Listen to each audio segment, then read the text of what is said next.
Hi guys, welcome back to Savage. As you can see, no gearbox. That is because the gearbox is on the machine, it's on the lathe. Normally we were going to do the assembly today. We have finished the selector shaft. It's nice, you know, it's good.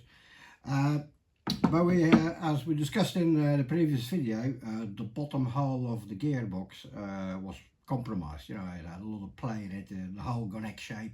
So we decided to actually do it now. That's why the gearbox is on the machine. So the assembly be for the next video. And this video will be just a load of machining, the shaft here, and reaming out the bottom hole of the gearbox and machining the pocket into it for a top hat bush, so we can sort the bottom mount out again. Yeah, that's it. So enjoy the video, and there might be a funny little thing at the end of it. We'll see if I got room to add it onto this video, or otherwise I might just put it on the next one. Just a little thing. All right, enjoy the video. Bye bye. So the selector shaft, we're going to use a bit of high carbon steel for that. It's like good tough stuff, so it's still a tiny little bit too long. So let's go to the lathe and we'll start making it. Let's start on that. What else have we got? Yeah, so we just want to clear all this out of the way, and we'll be using another special tool that I made. You'll see that later on, and you've never seen that before either. It's to install these bushes. These bushes got a little slot in that locates over that little dowel here. Now this one is easy. You can see it, you know, because once you start you need to heat the case up to drive them in. You know, they're a pretty old tight fit. And if you get it slightly wrong, or it starts turning whilst you knock it in, well, you've got to start all over again. And with things that are a press fit, well, you don't really want to do it 100,000 times, you know. So this is quite easy. You can see it. You can see the little dowel to get it in. The other one is in the bottom of the box. And by the time you got your hands in there with a drift, you can't see the dowel, and it's just pot luck that you drive it in and it locates on the dowel. If it turns ever so slightly, you've got it slightly wrong, you can start again. You know, you have to heat the case up again, knock the bush out, heat it up again, and start again. So I'll show you a special little tool that I made where you haven't got that problem, because you just can't see it by the time you're working with it. So that's for later. All right, so first of all, let's go and make this shaft. All right, we'll get on the lathe. Right, we're at the little South Bend lathe. I love my little lathe. It's pretty precise, you know. To turn a long diameter absolutely parallel is quite hard to achieve. I'm talking less as 1/2 thousandths taper, you know, perfect parallelness. What we need for the selector shafts, you know, and we're 1/2 thousandths off. It's difficult to tram in. After you got it, you can't move the tailstock once you're working that precise. And then our end diameter is 430 thousandths. We'll stop 2 thousandths above that, and then we'll polish the shaft using the selector forks and feel them for fit, and then we'll finish it off by hand so it's perfectly smooth and polished, and they slide really nice with no play. So that's what we'll do. I'll bring you in a bit closer, and we're nearly there. We've got, yeah, so the finish is lovely. You know, that's straight off the cutter. So it's not been polished yet. Right. Yeah, 0.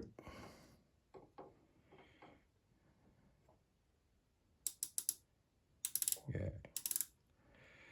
within half a thousandths. It's very good.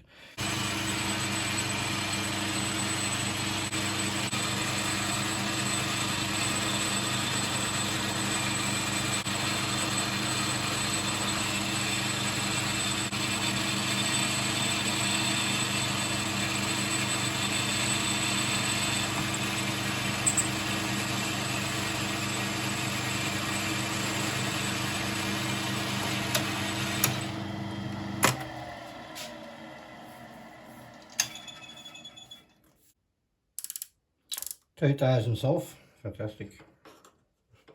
We go here. 2.5. Good, right, we're ready for polishing.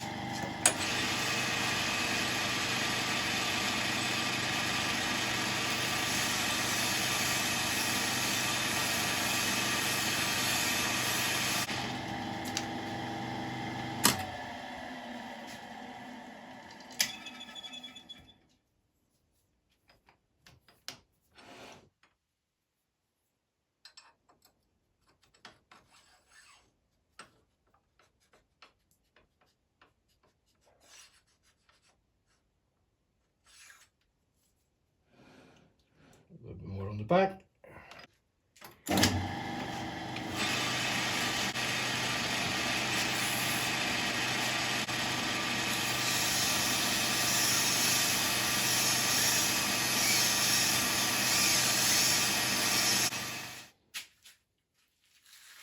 Alright, we're nearly there.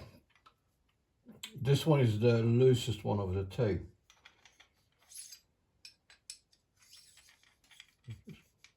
A little bit at the end. But there is a slightly less wear in this one.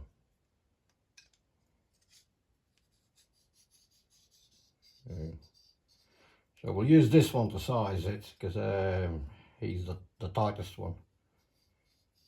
Yeah, nearly there.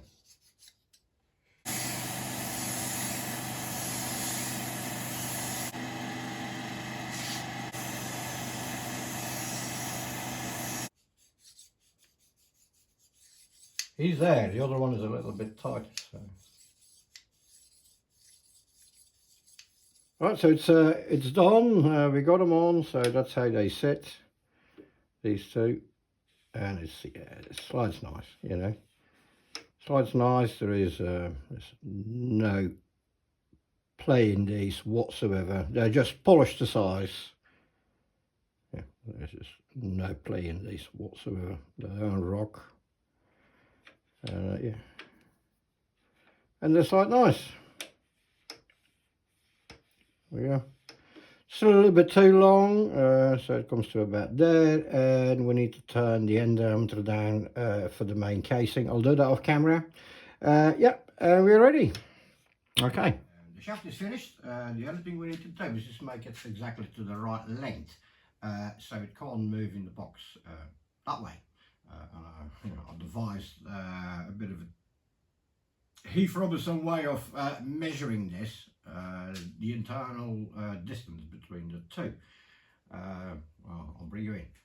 Right, so yeah, so this is the shaft from the other gearbox. What is a nice tight fit in the locating hole, and that's why I like to make them individually per box, because either it's slightly oversized from a standard one for the other box.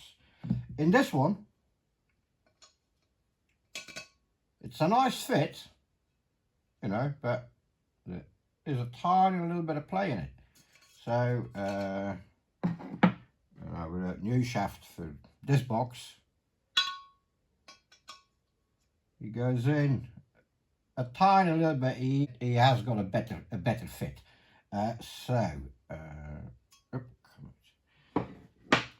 And we'll just quickly show from the last video we flattened. No, that's the one from that box.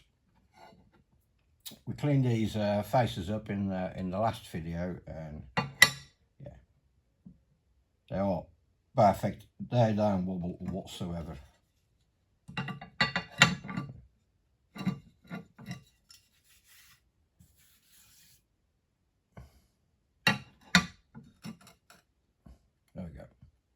no rocking them whatsoever, so that is very good. Same with this one.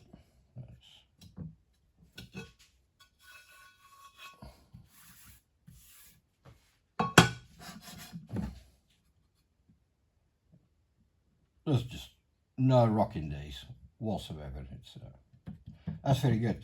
Right, so we need to determine the length inside the box, so then I can make the shaft to the correct length from here to here, so it can't even move sideways, tiny little bit. And the way I managed to do this is this shaft, he sticks enough, it won't fall out. Just. And right, we'll get the gearbox casing.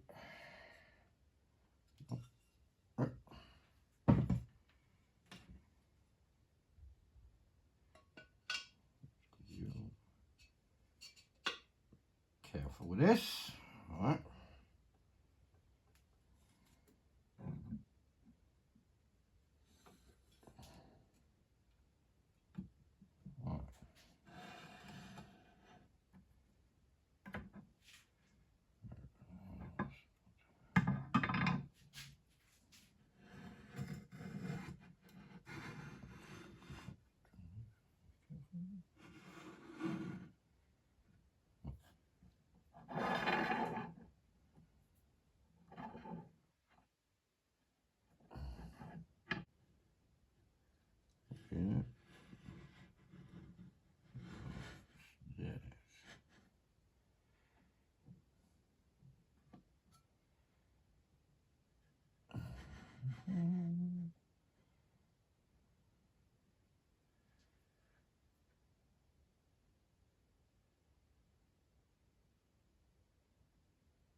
There. Right, let's try this again. Okay, what have we got? Yeah, that's what we had yesterday. 25, 30, 35, 40, 45, 47. So it drops 45 thousandths. So we got it. So that's 3 times the same result, so that's fine. Right, let's get that out of the way.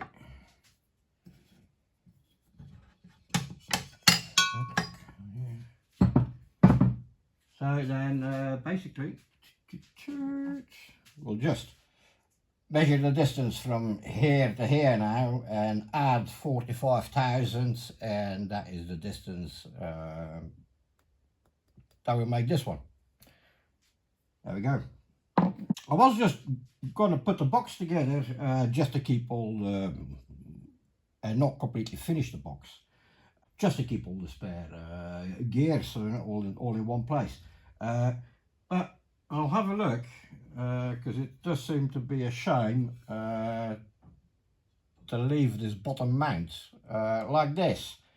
And also we haven't got the end cap for the bush. I'll make one. Maybe I should do it now.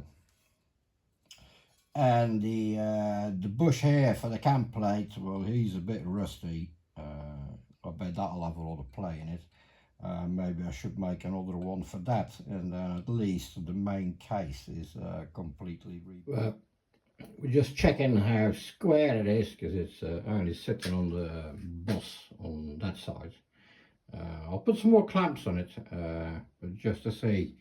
Or it's trammed in, and it's, yeah, it's fine. It's sitting totally flat here. Yeah, so the original bolt, 7/8. Look at it. Yeah. And it's completely egg-shaped at the front here. It's fairly okay in the middle, and it's egg-shaped at the other side, so the box has been doing that. And this is a 29/64 reamer. That's just to line it up, or 11.5 mil. and he goes straight through it. So the hole is bigger as that. It's worn out. It's just under 12 millimeters. So we'll have a look.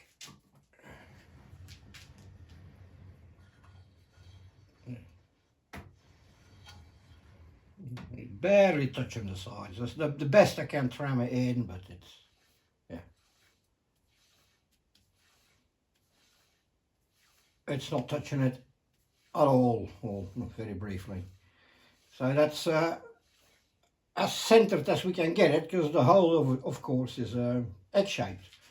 Right, so the first thing we're going to do is through the hole up so the drill won't wander off. I have not got a 12mm reamer, so we're going to use a tapered reamer to through the hole up a bit, so that we got a guide for the drill to keep it all centered. I marked it 12 mils about here.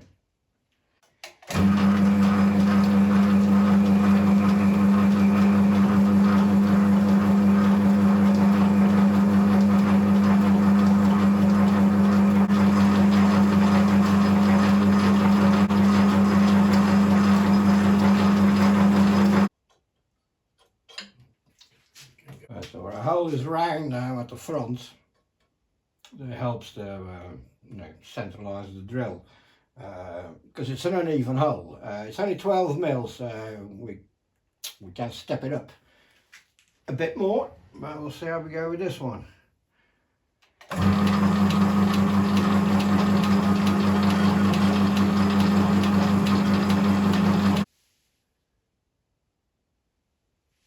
Yeah, okay, it looks good. We nearly got a full hole. It's a tiny little ridge. Well, we've got another half a mil to go, so it'll clean up. It'll clean up. It's good.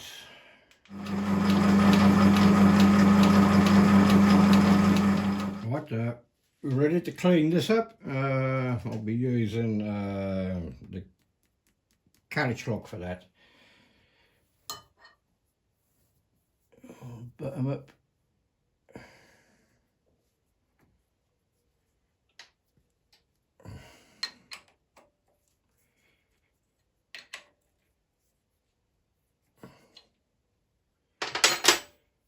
Now we can just dial in 100. I think I'll take 100 thousandths off that.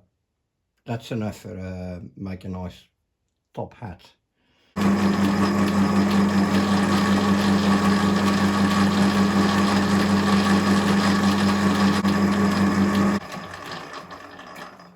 Well, we're going 125 in. But that'd be okay. Make a tiny little top hat for that. I might do it on the other side as well. Even so, the other side is still good. I'll have to measure him, but yeah, at least we can start with this. So this is the sleeve that we're making. Look, it's the wall thickness is very thin, but yeah, still slightly oversized. We're 5 thousandths over ½ inch still. So he does not go in yet. Yeah, he might be okay as he is.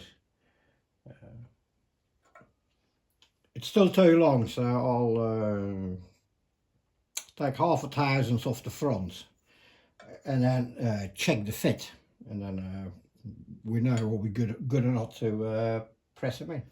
Right, we're just ready to remount this 7/16 hole for the sleeve. The outside diameter still needs turning down, but I'll turn it down in between centres after we ream the inside out to keep it concentric. Right, he's not very long, my reamer, but it's the only one I've got, so let's go.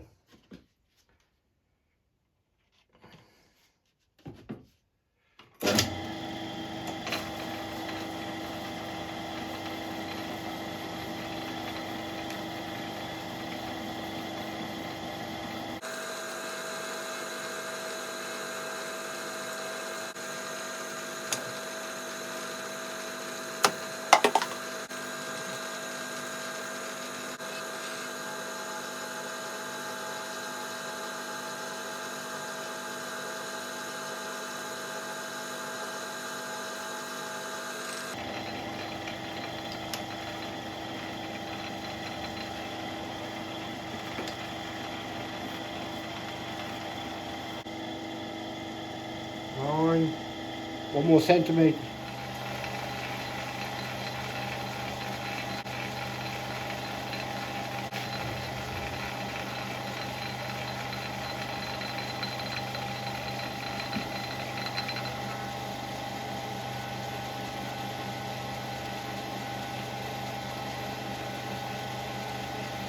We're nearly through it.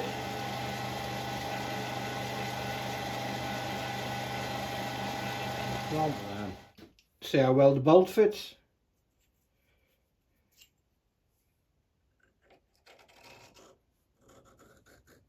Look at that. There's no play in there whatsoever. There we go. Yeah. The sleeve is still slightly too long, so it's okay. If I put the brace on it, I can go a bit deeper. I'll just make it. But anyway, that's good. There's no play in this whatsoever. Probably when I press them into the gearbox casing, I'll have to go through it with the reamer again, because it will probably pinch up ever so slightly. It's only a very narrow wall sleeve. It's 7/8 for the bolt, and the outside we're going to do that to 1/2 inch, and then we remount the box 1/2 inch, and this will be 1/2 thousandths over 1/2 inch for a 1/2 thousandths press fit on such a small diameter. It's in aluminium, so we can heat up the case. That'll help to get them in, and also we will polish it so it slides nicely in the case, so we don't have to use too much force getting it in. Right, but yeah, that's lovely. That's a success. That's great. No more wobbly gearbox. Okay, we're going to pressure turn the sleeve now so it stays 100% concentric with the reamed hole on the inside. We cut two 60-degree chamfers in each end, so for the centers, only a little bit. So we can only take very light passes, but yeah, let's see how that goes. Just take one skim of it and check our parallelism again as well. But yeah, it looks okay.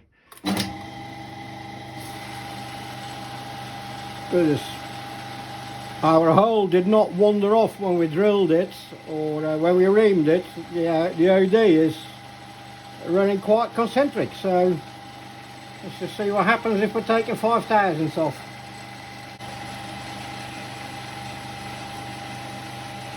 Yeah, perfect.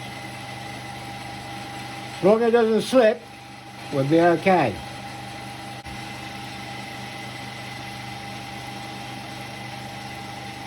So that bit was when we flipped it over. We should get it now.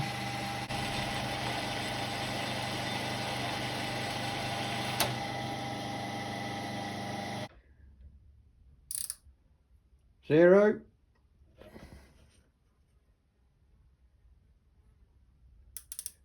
Look at that. A tenth above zero, but he's a bit hotter on this side than he's here, so that's perfect parallel. Okay, yeah. Tenth over zero. Well, tenth under zero. Yeah. You couldn't ask for any better than that.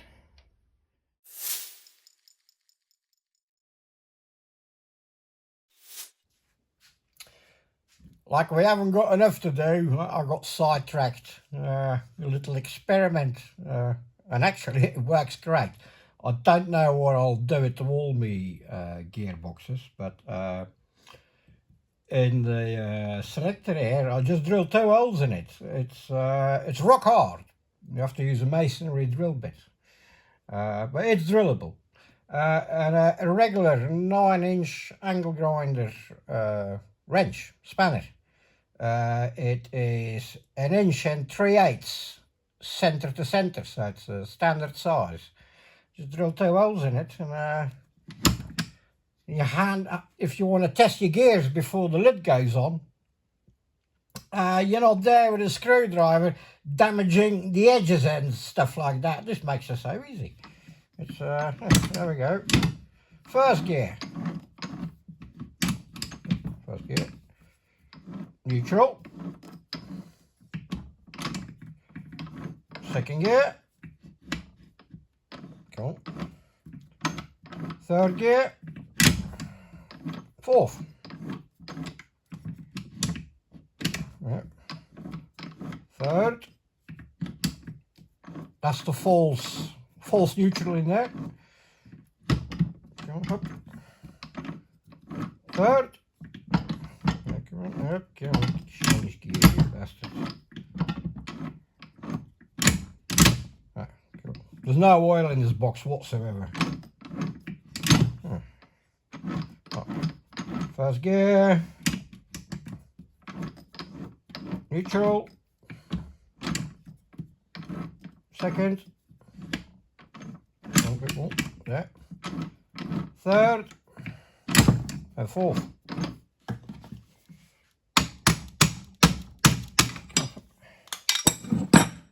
And it's there you see it. It's just drilled two little shallow holes in there. There we go.